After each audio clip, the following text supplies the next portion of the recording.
Thank you, Mr. Chairman. I should point out the word asked to do this talk is a term of art, I think. My arm is still hurting.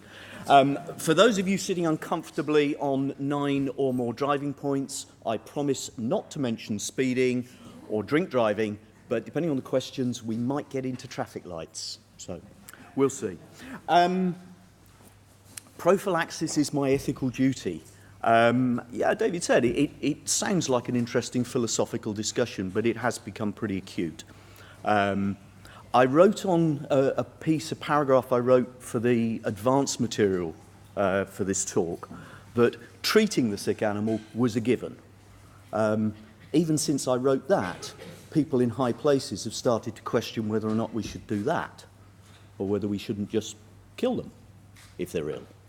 But I'm not going to go down that route. We're going to be talking purely about prophylaxis.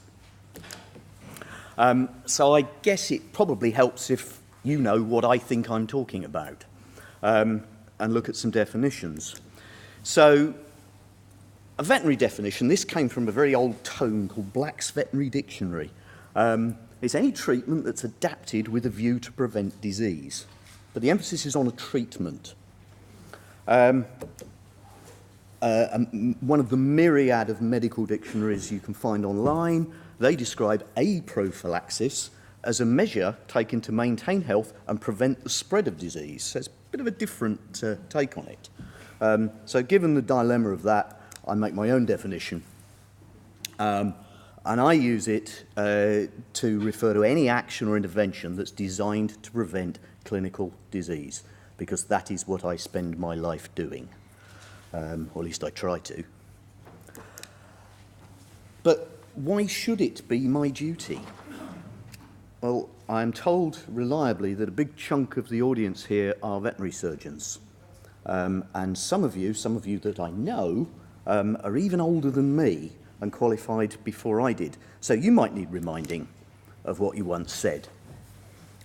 This is the oath that we take when we join the Royal College, when we're accepted into the Royal College. And I've abbreviated it, but it's inasmuch as the principles of membership of the RCVS is about to be conferred upon me, I promise and solemnly declare that my constant endeavour will be to ensure the welfare of the animals committed to my care. That is what we do. That's what we've committed to. And as far as I'm concerned, that's a pretty serious commitment. And everything we're going to talk about this afternoon has that in mind. So it doesn't matter what the political imperatives are, the welfare is the priority. So why should we bother trying to prevent clinical disease, which is my definition? Well, a lot of this is pretty self-evident, I guess.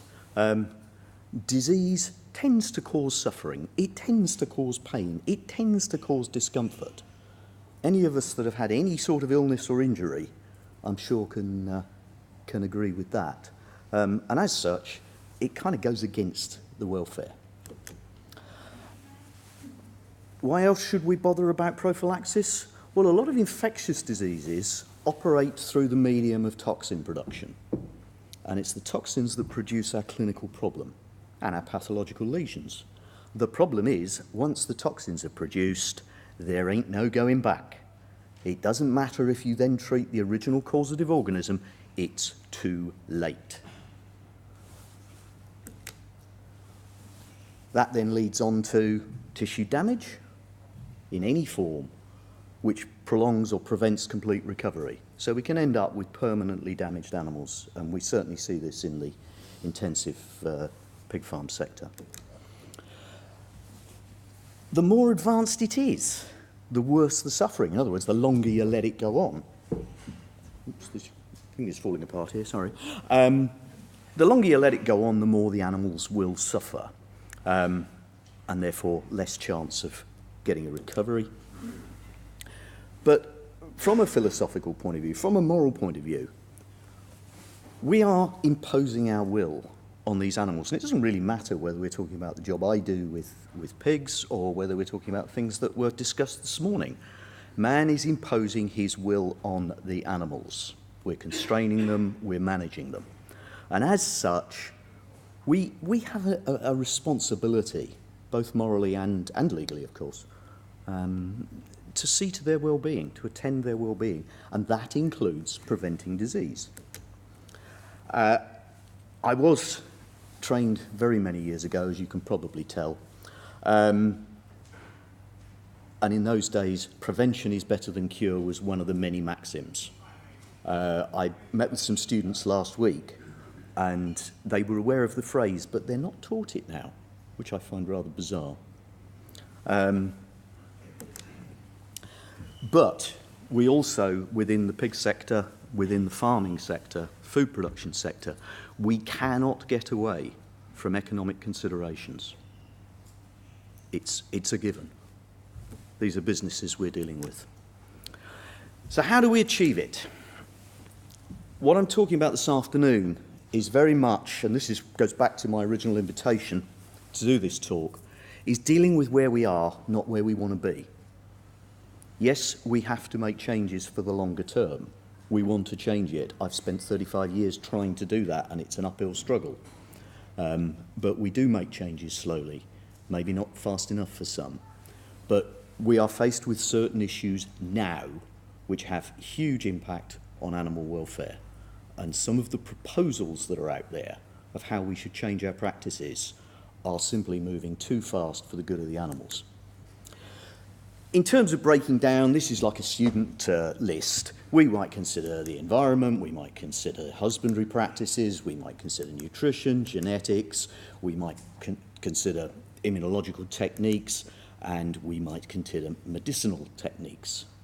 So we've got all these kind of elements to work with to try and ensure that we prevent disease.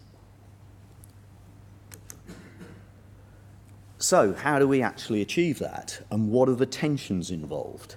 So if we look at environmental challenges, particularly in the UK, and I'm basing this talk very much on what we do in the UK, but it does have cross-border influences. One of the big issues we have to contend with is the dilemma between hygiene and welfare.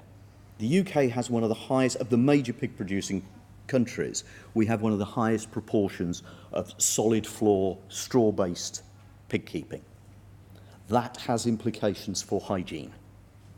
To put it very bluntly, it allows the pigs to wallow in their own excrement. And that has implications for disease. We have problems with building integrity. A lot of these straw-based places are open barn systems, no insulation, temperatures all over the place, open to the elements. But it's good for welfare because they're on straw. But certain diseases are triggered by those very features of the buildings. The flip side is we control the environment. If we don't do it properly, we hit problems. And we have a lot of pig buildings, and we have had a lot of pig buildings which have passed their sell-by date.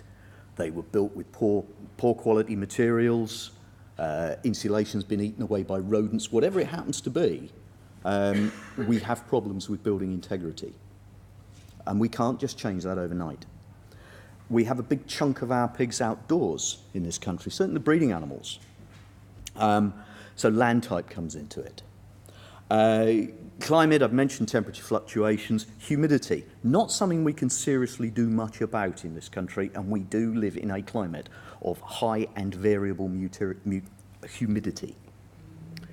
We also have to consider air pollution, of course, pollution produced by the animals themselves. All of these features have an impact, either directly or indirectly, on health that we then have to deal with. If we could nail down the perfect environment for these animals within an economic constraint, then that would be where we'd want to be, but we ain't there yet. Husbandry is a bigger challenge. I said earlier, we're dealing with where we are, not where we want to be. Pig farming of the main species worldwide has certain unique features. And the biggest one is that we operate continuous production.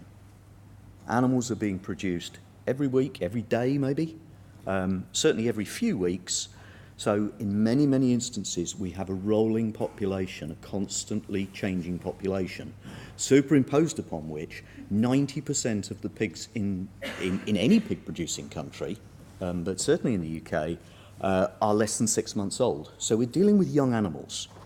And any of you that have got kids know that young animals tend to get sick more often. So this is the context in which we're working. Intensification. Yeah, the pig industry is intensified. But I'm not just talking about intensive indoor production, which is the norm worldwide. We have intensive outdoor production. We have intensive straw-based production. We have a number of very challenging enzootic diseases. And we have a crossover between the maternally derived antibodies that those baby piglets get, hopefully at birth. That declines with time. As that declines, the agents involved will multiply and be excreted and just keep the whole cycle of disease going. We can try and split them up. We can go to separate sites. We operate a wonderful acronym called All In, All Out. Every farm claims to do that. Very few of them actually do it properly. And as such, you get rolling populations, you get rolling ages, and you get this crossover between developing disease and falling immunity. And it's something that's unique to mammals. The poultry industry don't have to worry about this. And within the 3 main species, the pigs have this continual production, which we don't generally see to the same extent in sheep and cattle. And again, just to make the point, economic constraints. As far as nutrition and genetics go, I've got my fingers burnt trying to pretend to know things that I don't know over many years. The worst vet in the world is one who thinks he's a nutritionalist, possibly surpassed by the one who thinks he's a ventilation engineer. So I keep away from all that. I can recognise when there are problems which might be associated with nutrition, genetics, whatever, but then hand it on to the specialists. But in terms of genetics particularly, I'm not even sure we've defined and selected what we really want in terms of welfare, health, and disease resistance. Is disease resistance a goal? Should it be? And what might be the downsides? The driver for most selection has been economic. How can we get more out the system? And if we change that driver to being disease resistance, or better disease resistance, are we going to lose out in terms of productivity? And who's going to pay? Immunological challenges. Okay, this is an example of what I'm dealing with on a daily basis. We have 3 major infectious diseases. One is mycoplasma-based, the other 2 are viral. These are pretty ubiquitous diseases. Not every farm, but they're pretty widespread. They are systemic respiratory-based problems. All 3 of them, in different ways, I won't go into the technical detail, but all 3 are immune modulating. So not only do we get problems with these primary diseases, but we then get secondary bacterial challenges on top of them. So we end up with a soup, and that's the nature of the farms we're dealing with. So rattle through these, because I can see time is moving on, just to highlight the problems we have. Some of you will have read the O'Neill report last week before, and that, amongst other things, calls for greater use of vaccines. As if vaccines are going to be a panacea. They're the answer to our problems. Well, EP has been around, mycoplasma infection has been around for a very long time, recognised for well over 50 years. We've had vaccines for the last 20. There are, I think, 5 on the market in the UK now, and all of them say pretty much the same thing on their SPCs and their data sheets. They reduce lung lesions associated with infection. They reduce the frequency and severity. The key in that is they reduce, they do not eliminate, they do not prevent. They are not designed to prevent disease. We'll come to why in a minute. PCV2, circovirus disease, appeared around the turn of the century. We've had vaccines for the last 8 or 9 years. Same thing, there's a range of vaccines, and they all say the same sort of thing. Reduce viral load, reduce mortality associated with, reduce lesions associated with. It's the same picture. They are not designed to prevent disease. And the third one, PRRS virus, reproductive respiratory syndrome. Again, been around in this country since 91. Vaccines took a few years to come along. Same story. It's all about reducing viral load, reducing viremia. It's not about stopping it. That makes it sound as if vaccines are no good. They are. They are fantastic compared to where we were before them. They've been a real boon. But they're not a panacea. They're widely used. EP vaccines, PCV vaccines, I'm told, have about 90% penetration in the UK market. EP vaccines, 90% of positive farms. PRRS is a bit lower, and we're not quite sure how to measure that because it's mixed between sows and growing pigs. What it does mean is that we create pincushions out of our pigs. How many needles do we stick in them? We need something a little bit better. We're starting to see some combinations coming through, but we can quite easily, in some disease situations with these vaccines and with others, could quite easily be talking about 6 or 7 injections to pigs in the first 4 weeks of life. And to a little pig, that's an awful lot. These vaccines ain't a magic bullet. They are not designed to prevent diseases, but why not? Now, I can't get the answer to this. It might be immunological constraints. Maybe they're just very poor antigens that we're playing with. If you believe in conspiracies and are cynical, maybe there are marketing constraints. Maybe it's not in anybody's interest to actually have a vaccine that does a really, really good job. Human population have eradicated smallpox around the world largely through vaccination. It's a brilliant vaccine. Is it in everybody's interests to actually eradicate these diseases? Don't know. We've got economic constraints as well. I was quoted before going on holiday to the Far East not so long ago for yellow fever vaccine, which I'm told has something like a 98% efficacy, which is pretty good, I'm told. And the doctor's surgery quoted me £135 for the course. We are putting vaccines out into the market here, maximum of £1 a pig for each of these single diseases, and in many cases a lot less than that. The market will not stand high cost. They just won't use it. They can't. So what we end up with is a situation where we've got inadequate environments in many cases, husbandry limitations brought about by the very nature of the industries we're working in, and vaccines which don't actually prevent the diseases that we're being challenged with, or the pigs are being challenged with. So we fall back on other methods of prophylaxis. But there are problems, and this is where things have really kicked on in the last 6-9 months. Responsible use has been talked about for many, many years, 20 years or more, but it's moved up the priority list. Antimicrobial resistance, I think somebody said at the beginning that you talked about this last year, so I apologise for revisiting it, but that's the situation I'm working in. We have comments like, we should not be supporting systems propped up by antibiotics. We have problems with product delivery. I mentioned pincushions. We've got widespread amplifying calls to ban prophylactic use of antibiotics. And that's a politically driven agenda. There may be some science behind it, but the science is a bit dodgy. We know in the situations that we are faced with that we can anticipate regular and repeated disease. That's where we are. If we change the keeping systems, that may no longer be the case, but that is a very long way off, both practically and economically. We know that if we let the animals get ill before then treating, it can be ineffective. There are certain diseases where once you've got signs, waste the time treating.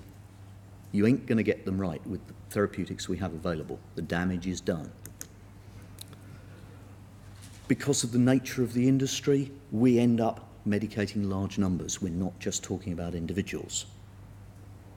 And we have mass medication delivery systems, either through feed, through water, or individually applied, again, either orally or by injection. But we're treating large animals. We do have elimination strategies. Getting rid of disease from populations has been around for many, many years. We simply, to put it very bluntly, kill the whole lot and start again. Depopulation, repopulation. It's expensive, it's fraught with some difficulties, geography comes into it. What's the point of getting rid of a disease on a farm when your neighbour has got it? Because all you're going to do is spend a lot of money and get it straight back again. I've got a red light here. So I'll cut the questions out this way. We need the ability to use whatever medicines we're talking about, whether it's antibiotics, anticoccidials, whatever, to support these other strategies, because these other strategies ain't foolproof. But we can then get into some of the whys of we using these things.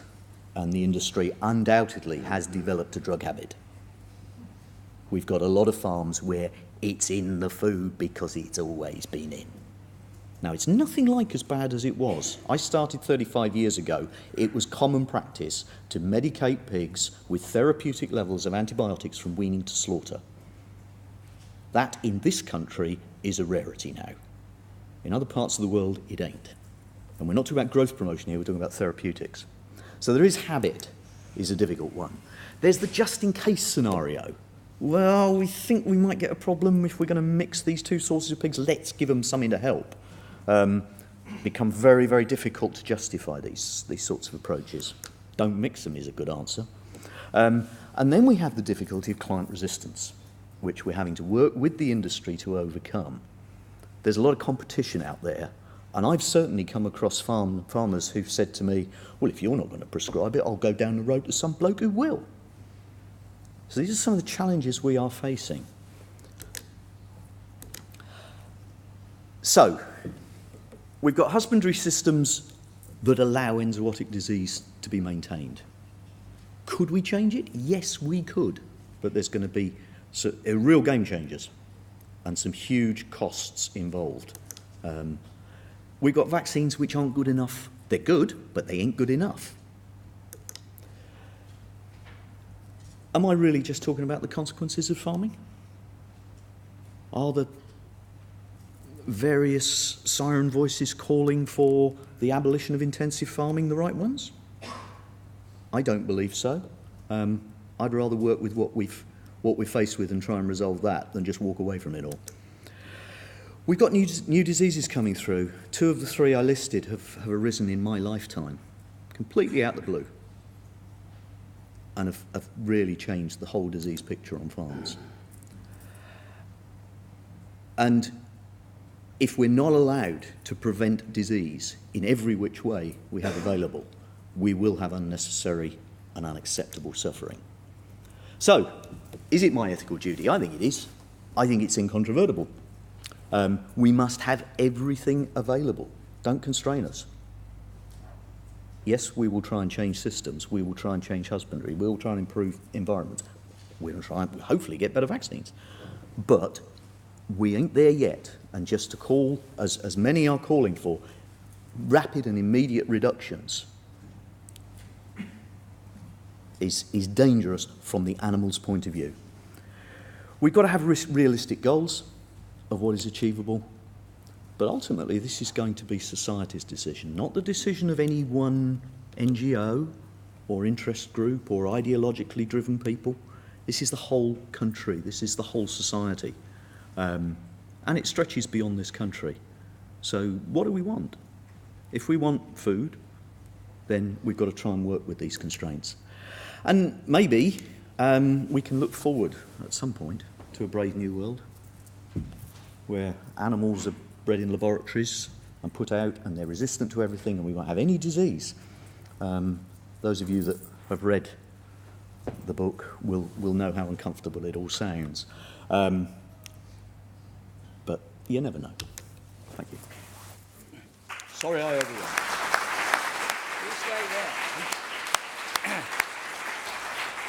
There's no time for questions now, is No, it? no. Despite Mark's best endeavours, he said, I'm going to talk so long that I don't have to answer any questions. I'm in control of the timetable here, and he's got 15 minutes, whether he likes it or not. So, questions from the audience, please. I was told earlier, we know you speak too much, David, so keep your mouth shut. So I'd like other people to ask the questions before I have to. Any questions, please?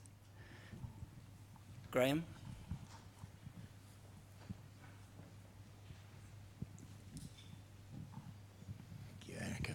Graham Duncanson, a practitioner.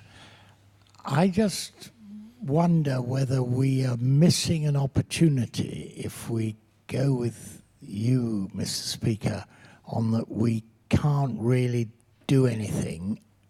We've got a lot of help now with AMR and the society and public perceptions. Shouldn't we, as veterinary surgeons, be thinking that maybe we need a radical change in our pig producing in this country? I know we won't be able to change anybody else, but maybe we can in the UK. And I would hate us to look back and think we missed an opportunity here where the public would support us to get rid of these grotty buildings and poor welfare farms, and we all know they exist. I think several answers there. I don't think I said we shouldn't do anything. What I'm trying to do is put a brake on it and not just plunge in and say, stop in-feed medication, which is one proposal. Stop all prophylactic medication, which is another proposal. Yes, we should work towards that, but we're not in a position to do that. And one of my great concerns, and I've heard this comment now, is 3 different people in 3 different meetings have said something along the lines of, well, we can afford to let a few individual animals die for the greater good of reducing antimicrobial use. I think that goes absolutely and totally against our veterinary oath, and it is distasteful. And it's not the dying that's the problem, it's the suffering on the way to dying. In some ways, the chief medical officer, who is reported to have said, we shouldn't be treating animals, we should just kill them. Well, does that actually matter to the welfare of the animal? If you spot a sick animal, you treat it or you kill it. You stop its welfare problem. I don't have a problem with that particularly, and because I'm dealing with a species which ultimately is going to end up dead anyway at our hands, I don't see that as, I don't agree with her, I think it's ludicrous, but from a welfare point of view, I don't see that's a problem. Where I have a problem is the argument that we shouldn't use every technique available to prevent disease, because the disease process involves suffering. Gentleman at the back. Tim Morris, DEFRA's. Can you hear me? Yep. DEFRA's Animal Health and Welfare Board for England. There are very few, and I actually can't remember any subjects in the veterinary world that get on the agenda of the world leaders G7, G8 forum, and antimicrobial resistance is probably the only one I can think of. I suppose the challenge, not to you, Mark, personally, or even to the pig industry, but to actually, and let's keep it together, to the veterinary profession, is, do you not think that in that context the veterinary profession is in real danger of getting behind the curve on this? Now you've given a more nuanced message, but actually societal concerns when babies start dying because of this will be massive. And so I think I'm really asking you, have we got actually a challenge to move forward and not appear to be putting the brakes on things? Yes, we have. The fact that the G7 have been talking about it means it is elevated to a political level. And it's been made very clear to us as a body, a representative body of pig vets, that the time for debating the science is over. That doesn't mean it's a done deal. That doesn't mean the science has shown definitively that animal use causes a problem. The science at the moment is very dodgy, but politically that is irrelevant now. And we have to accept that. We have to do something. And to use that awful expression, we have to be seen to be doing stuff. So the idea of reducing use, the idea of responsible use, has got to be embraced. And it is being embraced. The fact that the public data doesn't show reductions in use doesn't mean it hasn't happened. We've got internal data which is showing we think about 40% reduction in the amount of antibiotics that go into pigs since 2014. Now, it's difficult to verify these figures, but there's certainly a big reduction already happening. So yes, that's what the pig industry, it's what vets supporting the pig industry are doing and have got to carry on doing. All I'm calling for, I suppose, here is don't get in the fast lane, because it's the animals that will suffer.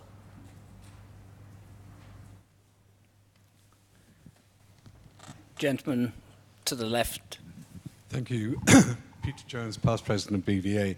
I think 20, 25 years ago in this debate on AMR, it was extremely polarized, with the medics wholly blaming the veterinary profession and the call for the growth promoter ban and so on.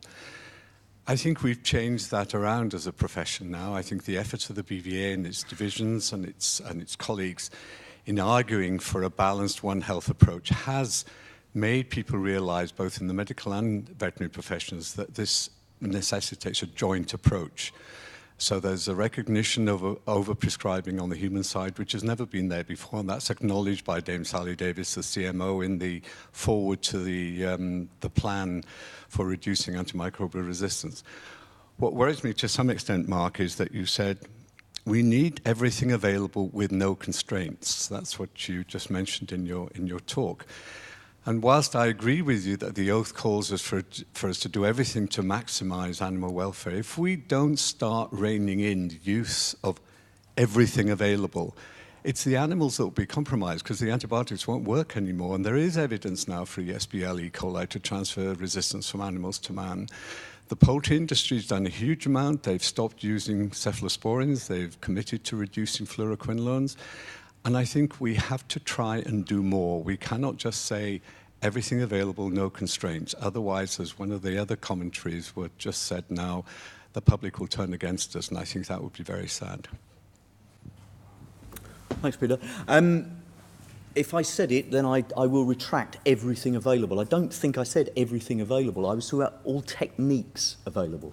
It's a recognition that, yes, we've got to reduce overall use. That's a given. And we have got to reduce use of certain products. We are not, in the pig industry, we're not we're a very disparate lot. The poultry industry is obviously in the hands of a few very big players, and they can make overall decisions. If they want to stop using fluoroquinolones in broilers, they can make a decision overnight, and that'll take it out of 85% of broiler production. We can't do that in pigs, because we've got individual producers and we've got individual vets who will say, it's licensed, why shouldn't I use it? We know there are people out there. We've got to lead them, we've got to guide them, we've got to try and influence them. So, yeah, some products may well go, but we can't, as a group, voluntarily give them up, because we just don't have that power. Pig Veterinary Society cannot say, you will not use X.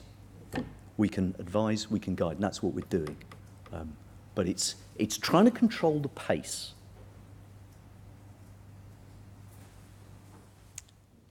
More questions? Oh, yes. Yeah. Yep. Yeah, John Blackwell, Senior Vice President. Mark, I think it's hugely challenging sort of subject, and you and I have had some discussions on the loop about where we as a profession sit in all this. You've referenced quite clearly a lot of the things that we do interrogate when systems fall over. The sort of impression is always that we just turn the tap on a little bit faster and pump more, but we as a profession and industry look at the other options, which may or may not include less animals going into the situation in the first place.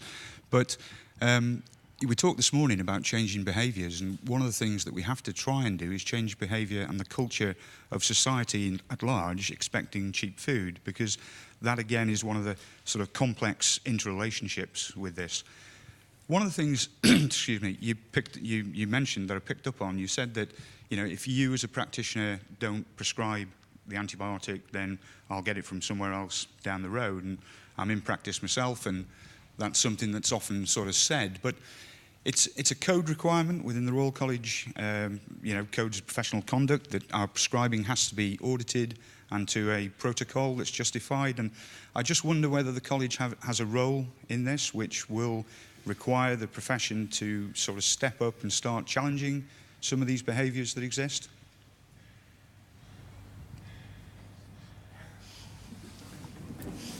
Interesting challenge that would be. It would presumably have to set out various rules in black and white, and an awful lot of what we're doing is grey. And that could be a challenge. Be an opportunity. Second? If it's in the code, it's in the code. Yeah. Yeah, I'm not disagreeing with you, but how that would actually be policed, whether the college would have the resources, the bravery, do they? Others tell me. But we know it goes on, though. Mr. Catlow, please. The questions don't have to come from past presidents of the BVA. They're just like the sound of their own voices. I do beg your pardon. So, David Catlow again, Blue Cross. But thank you, Mark, for a very interesting overview of the pig industry, and somebody who's come from practice where you and I have worked together. You've acted as a consultant for me on pig farms. I thought it was a very good overview of the pig industry and the challenges we face. At the risk of sounding like a stuck record or a one-trick pony, back to my sort of comment this morning about resetting and mindset. The rules and regulations, yes, they need to come, whether they're from the college or the law. Education, it's there. Social pressure is building to get our house in order on using fewer antimicrobials and using them appropriately. The one that John's just alluded to there is the big one. What's the economic benefit? What's the economic driver for change? If there isn't an economic benefit of using fewer antimicrobials, why will people change behaviours? And we do need the tools around it, whether it's new husbandry systems or research or genetics or vaccines, everything, or just recording of antimicrobials and creating a peer pressure amongst farmers for, you know, how many antimicrobials are they using in their system? Are we big users or small users compared to our peer groups? And I think we have to address all of those when we're going to try and take the direction of travel that we wish and we know we should be taking. Yes, thanks, David. I suppose my one concern is a kind of an assumption that's implicit in the latter part of what you've just said, and that is that less is better.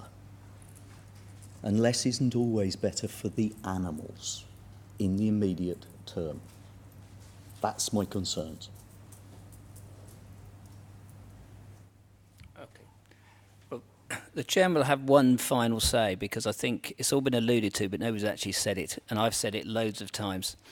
The best thing for animal welfare on farms is profit. If the guys are making money, you say invest, they'll invest. If the guys are not making money, they'll say, David, we'd love to, but not this year.